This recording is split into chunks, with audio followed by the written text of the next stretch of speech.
జోష్న అయితే ఇంకా దీపని చంపాలని చెప్పని తన అడ్డు తొలగించుకుంటేనే నేను నా బావు దగ్గర అవుతాను, ఇన్ని ప్రాబ్లమ్స్కి తనే కదా కారణం అని చెప్పని అంటుంది.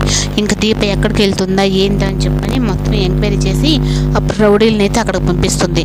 అప్పుడు వాళ్ళైతే ఇంకా వచ్చిన తర్వాత పాపని స్కూల్ తీసుకొని రావడంతో ఇంకా నాకు ఐస్ క్రీమ్ కావాలమ్మా అంటే పోయి తెచ్చుకోబో అని చెప్పని దీప అయితే అంటే ఇంకా శౌర్య అయితే ఐస్ క్రీమ్కి వెళ్ళడంతో వెనకనే వచ్చి దీపని అయితే అటాక్ చేస్తారు.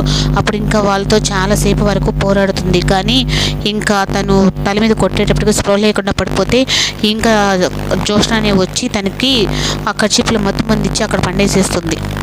శౌర్యని అయితే నువ్వు ఇక్కడి నుంచి వెళ్ళిపో శౌర్య అని చెప్పి పెద్దగా అరుస్తూ ఉంటే ఇంకా శౌర్య అయితే ఆ రౌడీల నుంచి తప్పించుకొని వెళ్ళిపోతూ ఉంటుంది.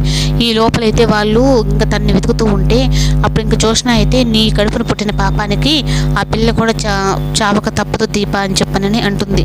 అప్పుడు ఇంకా శౌర్య అయితే ఇంకా బస్సుల కిందకైతే వెళ్ళిపోతుంది. జో అమ్మని ఏం చేస్తుందో ఏమో, ఎందుకు జో అమ్మని చంపేస్తుంది, కార్తీక్ నువ్వే మమ్మల్ని కాపాడు కార్తీక్, అమ్మని నన్ను కాపాడు కార్తీక్ అని చెప్పి దేవుని వేడుకుంటూ ఉంటుంది.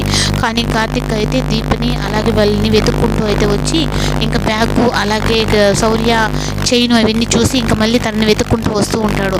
ఇంకా లాస్ట్కి ఇంకా నేనేం చేయమమ్మా రామ్మా అని చెప్పని రౌడీలు చెప్పడంతో ఇంకా శౌర్య అయితే బయట వచ్చేసిన తర్వాత ఇంకా తనని పట్టుకొని చంపేయాలని చెప్పి చూస్తూ ఉంటే ఇంకా కార్తీక్ అయితే అక్కడికి వచ్చి అడ్డుకుంటాడు.